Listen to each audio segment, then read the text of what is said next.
Hello and welcome again.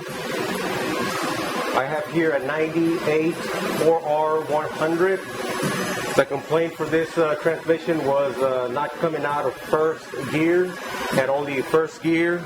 It would not upshift into fourth.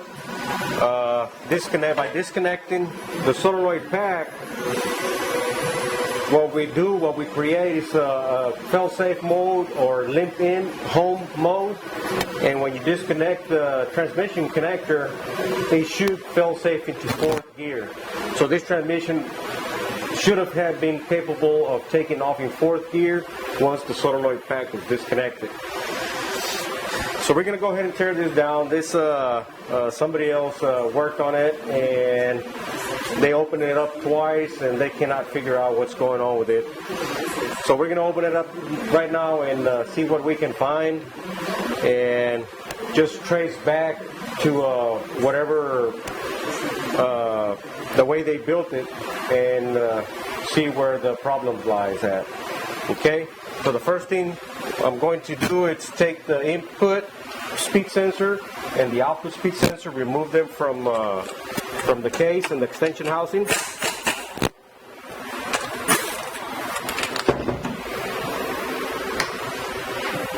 Just use a screwdriver.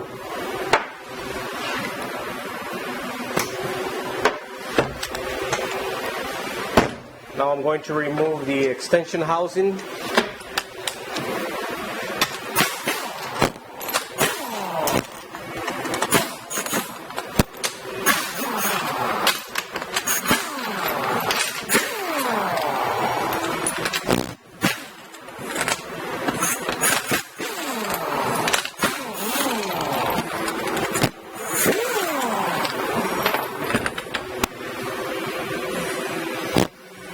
I'm going to go ahead and set this out of the way. It's brand new fluid. They installed it, and the fastest they could go was 30 miles an hour.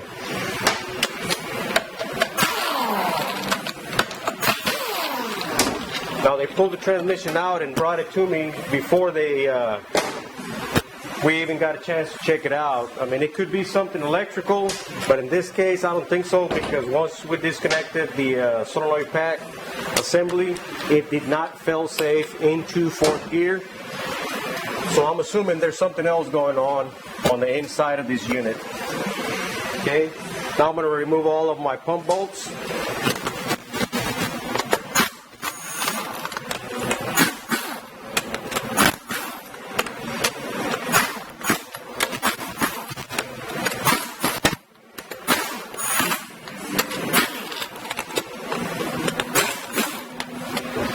So basically what we're doing here, it's we're doing what I would say an autopsy.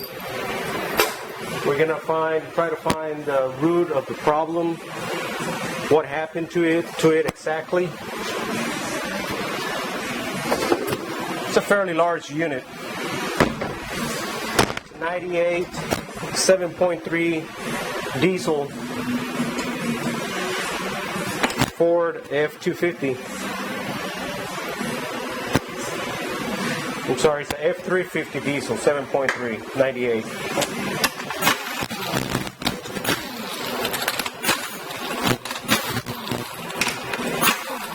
Now let's remove the pan to see if we find anything in it.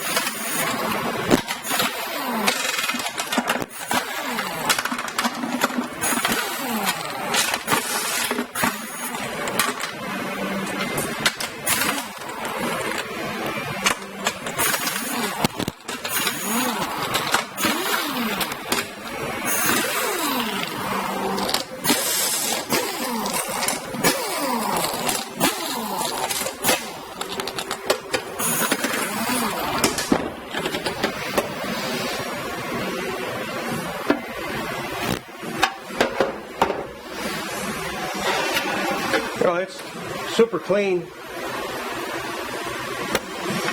What is to be expected, they just installed it, ran it for about 20 minutes and shut it off, so it looks fairly clean. I'm going to put this to the side over here.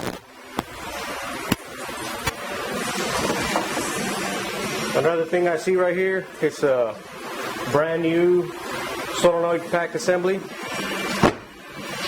Okay, the right filter is installed. There's two types of pan, a deep pan and a shallow pan for R100s. They all have deep pan assemblies, and they have a tube, a longer tube on the filter itself. Go ahead and remove the filter. Now we have 5 10mm nuts. 1, 2, 3, 4, and 5. I'm going to go ahead and remove those.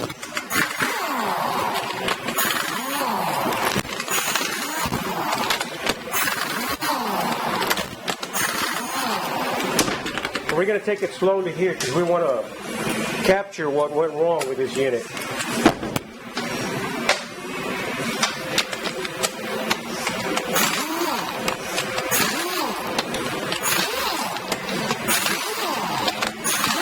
Now this front portion of the valve body is called the accumulator body.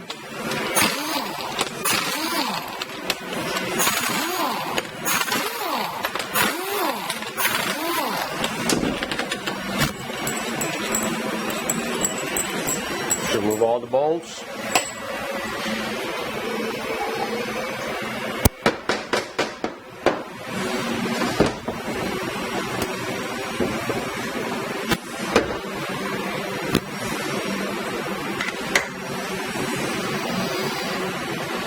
Okay, so we got the second accumulator,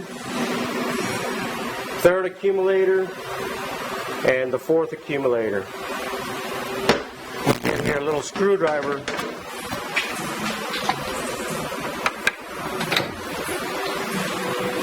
I'm just going to try and move the valves here with the screwdriver.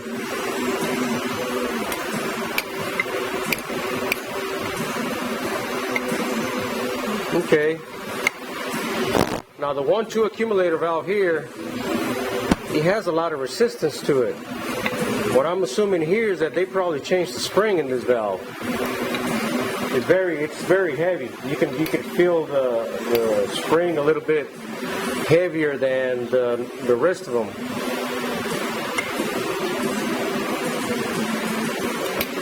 Okay, so we're going to set this to the side. We're going to look at it closer later. Now let's remove the rest of the valve body here.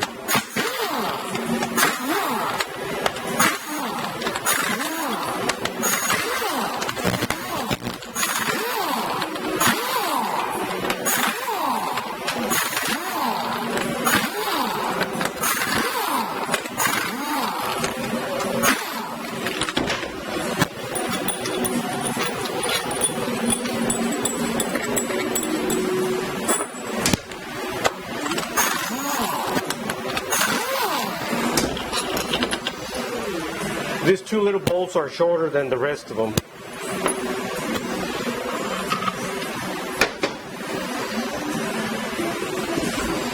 Okay, so we have 2 large check balls and 2 small check balls. For 100, they only take 2 small check balls. 96 and 97 model, they take 3. And here on the spacer plate, we have 1 slot, and on the earlier models you have 2 holes. So rule of thumb, if you have 2 holes in a bathtub being an elongated pocket where the check ball goes, you have 2 holes, it takes a check ball. If you have 1 hole or 1 little slot or a square, it doesn't take any check balls. Okay, I'm going to get the little screwdriver here. I'm going to check the valve for freedom of movement. They seem to be fine. We'll go ahead and take the main valve body off the case. 2 large check balls and 2 small ones.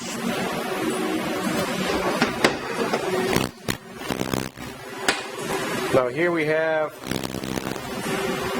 okay, I think we just found a problem right here.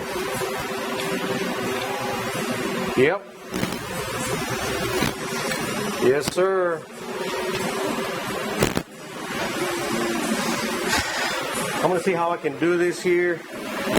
think camera's gonna go a little bit out of focus here for a little bit. Just bear with me. I'm gonna wipe my hands so I can just try to focus the lens so we can actually take a look inside here so that you can see that the 2-3 upshift valve is stroked in the open position. It probably did have second gear, but looking at this, that's all they had. And the customer told me that, I mean, it's another shop actually. It would go from first to, not first to second, he didn't even know if it was shifting or not. But 30 miles per hour, that was the maximum speed that he was going. So let me get another rag here right quick. Now just bear with me, okay, with the lens. So it's probably going to go out of focus here for a little bit.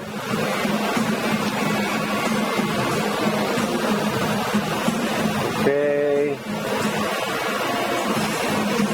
All right. See this valve train right here? See the empty space right here? This valve should be against that wall. And what you're looking at is that this valve here is actually stroked in the open position. So that's why you won't have a second to third gear upshift, because the valve is already in its working position. Now let me get a pick here. I'm going to go behind it.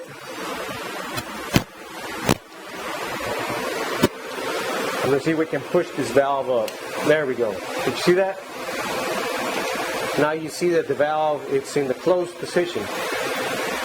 So this valve, right now it seems to be working freely, but it's not. Now there is an upgraded valve for this. The problem is that the end of the valve in the back, it gets hung up in its bore on the very, very bottom. The problem is that with use and age, the valve strokes so many times, so many cycles for many miles.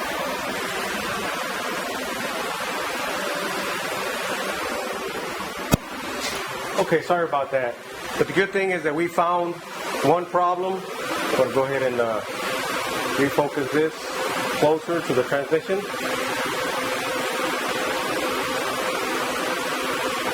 There we go. So we did find one problem.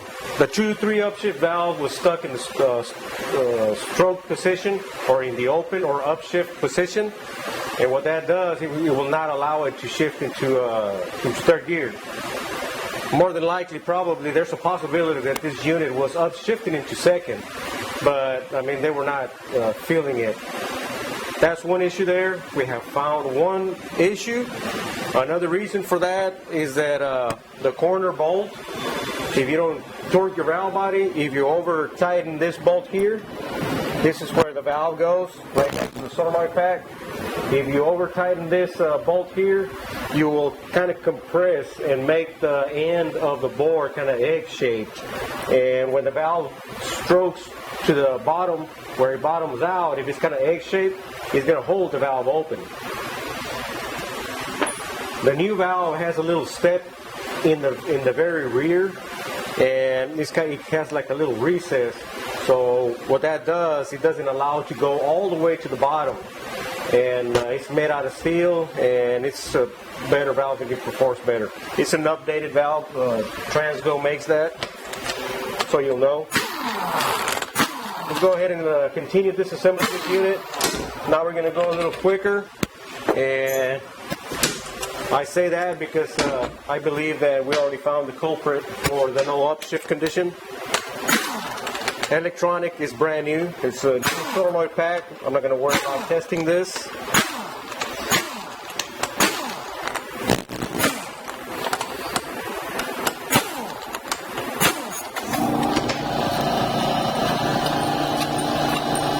This happens a lot if you don't pay close attention, or if you're kind of in a hurry and you want to push the transmission out. If it's a Friday or whatever, the customer's, behind you on your back, and he wants his transmission or his car back, actually. Mistakes like this would happen, and sometimes they will get overlooked.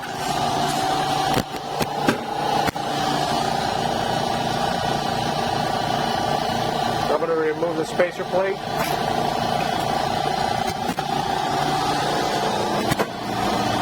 Set that to the side. Now we should have 8 check bolts here. 4R100s only take 8. 1, 2, 3, 4, 5, 6, 7, and 8. And E4ODs and 4R100s have a little spring with a little check ball on top. This is EPC relief. If you forget this little ball that goes on top of that spring, you're going to have pressure loss on your EPC circuit. You're going to create a problem if you miss that. Okay, so now what I'm going to do here, I'm going to take my 2 center support bolts and my overdrive and intermediate piston housing assembly bolt. I'm going to use a 13 millimeter socket.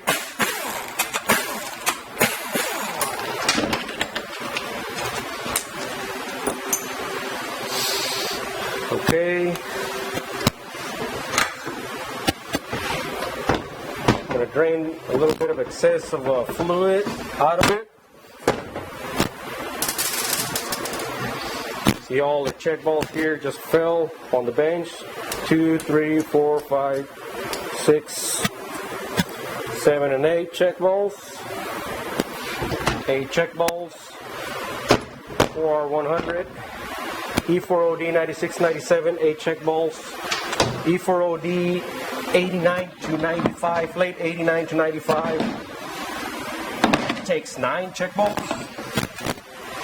E4OD early 89 takes 14, and mid 89 takes 11. You don't have to remember that, but mark them before you take them out. Once you do plenty of these, you're going to remember where they go. Just like anything else. The way I look at it is like tying your shoes. A lot of people ask me, hey, well, how do you know the clearance? I mean, if you tie your shoes every day a certain way, you're going to see the same thing or the same pattern every day, right? And you're going to learn it. You're going to know how it goes. It's the same thing with the transmission. Once you set the clearance on a lot of clutch drums, or visually looking at pump gears and pump wear and stuff like that, you already know if it's good or not. And if it's questionable, then you get your feeler gauge and put it in between and do all your measurements there. I'm going to go ahead and disassemble the pump.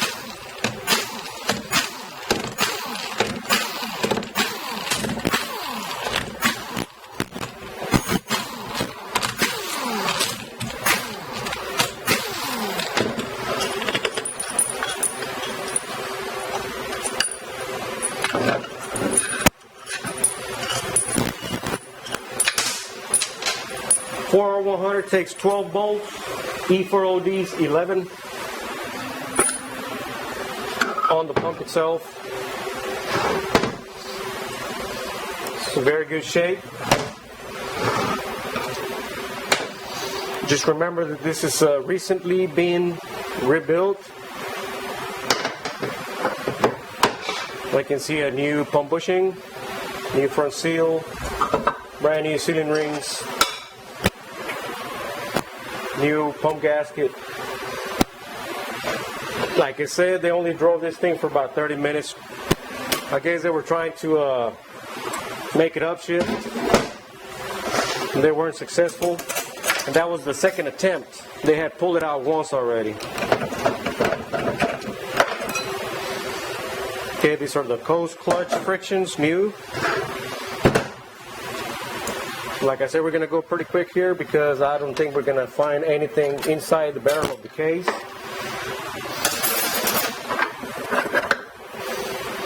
Overdrive brake frictions, got 3 of them. 1, 2, and 3. It's a diesel. Overdrive planetary gear assembly. Okay, so I see the updated snap ring. It's a spiral snap ring. It's not easy to remove. And that's the point of it. The regular snap ring, it likes to pop out. It holds your overdrive clutches, or it drags them, and you will have the overdrive light flashing with no codes. I see that a lot. It is very common. We get here another screwdriver. Okay. Well, let's take the snap ring for the overdrive and intermediate clutch housing. Set that to the side.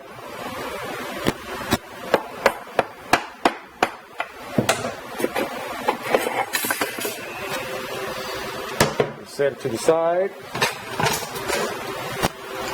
Let's go ahead and remove our center support.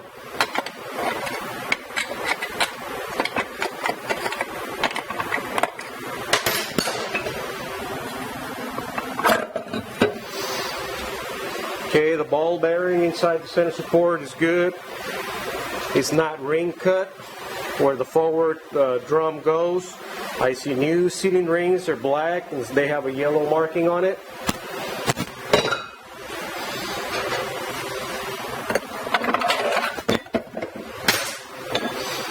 Second clutch pack, intermediate, brand new.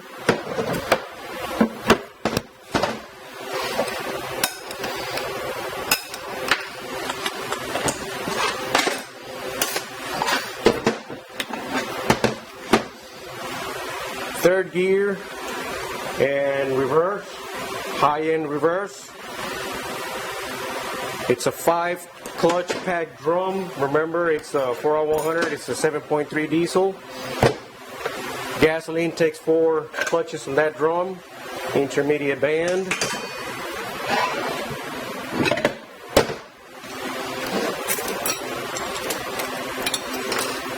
Got some washers here. I just heard another one fell here in front. Bearing. This drum here is almost exactly the same as the C6 drum. You have 2 sealing rings here. They're brand new, black with a little yellow marking. And this is the forward clutch drum, which would be your first gear clutches. New. And on this clutch pack you have a wavy plate. When you put it in drive, it'll cushion the engagement so you won't have a harsh forward or drive garage shift engagement. Set that to the side. Get the front planet ring gear. This being a diesel, the forward planetary gear assembly, it's a 6-pinion planetary gear. Gasolines, it's a 4-pinion planetary gear. And on the early models, you will see a 3-pinion planetary gear as well as on the C6 model as well. Take a snap ring out. The rear portion here is more like a C6. From the direct drum, forward drum, all the way to the back, it's similar to a C6 transmission. See, we have 6 pinions on our rear planetary gear assembly. 1, 2, 3, 4, 5, 6. Made out of steel, not aluminum. A little bit more heavier duty. Now we're going to take the output shaft to the rear planet ring gear snap ring. Here we go. That's the snap ring.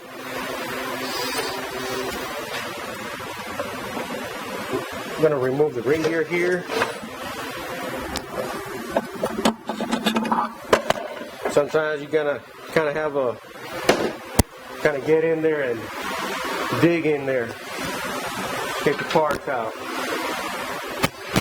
Alright, well, I'm going to take the low reverse clutches.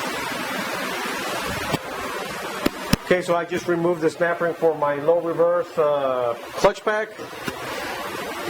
Now I'm going to turn it clockwise and pull. Okay. So I got my low reverse clutch hub with a one-way clutch assembly removed. That's actually a new one-way clutch. Low reverse frictions and another wavy plate. Now you don't have a wavy plate on the direct drum here. Third and reverse, it uses the third gear drum to create a reverse reaction for reverse. And you don't have the wavy on reverse, you only have the wavy on the low reverse clutch pack.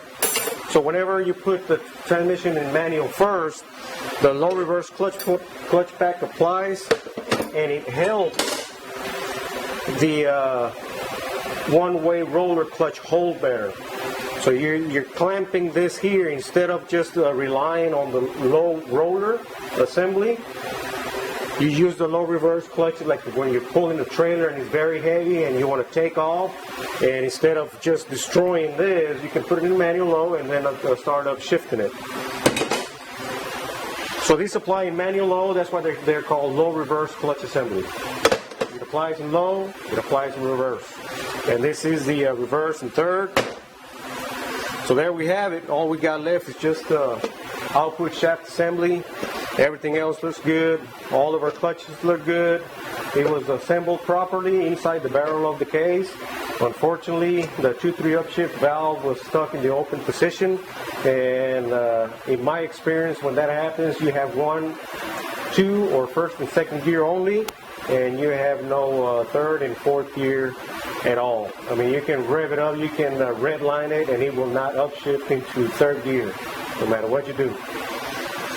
So there we have it, 4R100, 98 model, 7.3 diesel, 4R100, no 2-3 upshift, and the customer's complaint was no upshift at all, but everything else looks fine, so I believe that it was just no 2-3. And remember, diesels, they rev up a little bit higher, so they probably thought that it was in first gear when actually it was in second gear. So there we have it, another transmission here, 4R100. Enjoy, and if you like this video, just click the like button, subscribe to my channel, do whatever you want with this video, embed it in your website, share it with everybody, and thumbs up. Always leave your positive comments. This is Hiram, and I'm signing off, and keep up those good comments so I can keep producing these videos that you like. Thanks for watching.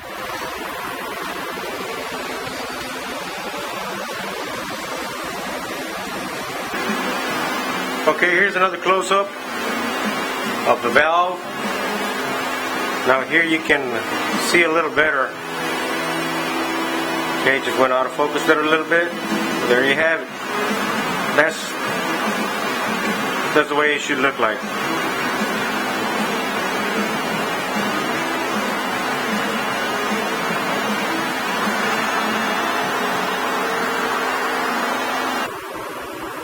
Okay, so here I got the valve out of the valve body, the one that was stuck open, and if you see here the differences, I'm going to get a little closer here.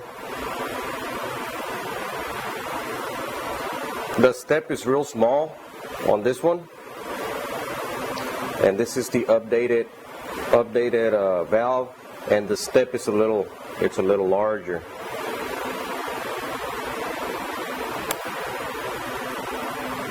You can see there the differences. Now here, this is what I was afraid of. See that spring right there? It looks different than these other two springs. Remember when I took the accumulator body apart, off the transmission, when I checked the free movement of this valve, it felt like it was a little bit too heavy, or it was dragging a little bit. Well, the reason is because they put a larger spring in. That's the 1-2 accumulator valve, and this is the 1-2 accumulator. This is the one that cushions in the shifts, and this is the shift valve, actually the accumulator shift valve, and that's the spring. If the spring is too heavy, it might not, this valve might not be able to open completely, and you're not going to have a 1-2 upshift. And this is the 2-3 accumulator valve, the 2-3 accumulator spring, the 2-3 accumulator, and the 2-3 accumulator spring. And this is the 3-4 accumulator, the return spring, and the valve. As you can see here, that's how it goes into the accumulator body. Now right here, this is the pressure modulator valve and plunger. Now when this wears out from the inside, it needs to be replaced. Sonox has a replacement for it. You can get the actual size that it came in, but the 4/27 thousandths of an inch, it works very good on all units. And this is the seat for the spring, and that goes inside the accumulator body. So here we got the valve comes with the spring, the new valve, the 2-3 accumulator valve spring. So we're going to replace this complete valve train here, the 2-3 UpShift shift valve, with the spring. We're going to reuse the original clip, and this is the valve body assembly, and the 2-3 UpShift valve goes inside this hole, and this is the accumulator body itself. See, I usually take all the valves, just to clean this thing up. So this accumulator body, it's empty. This is where the pressure modulator valve goes in. Pressure modulator valve and plunger. And second accumulator valve train here. The third accumulator valve train on the top. And the fourth accumulator valve train on the opposite end of the 1-2 accumulator valve train. So there you have it. This is a 4R198 model that had a no upshift condition, the customer said, and what I found was the 2-3 upshift valve stuck in the open operating condition. This will cause no 2-3 upshift after the first upshift. But looking at that spring, the 1-2 accumulator spring there, now it's believable that it only had first gear and it was not upshifting into second, third, and fourth. So here it is, 4R100. I got it here. Ready for the valve body. Everything is assembled inside the barrel of the case. 4R100. Very common issue on 96 and up E4ODs and 98 and up 4R100s. This valve actually fits all 96 and up units, whether it be a E4OD or a 4R100. Alright guys, well, click the like button, subscribe to my channel, and leave your positive comments. This is Hiram signing off.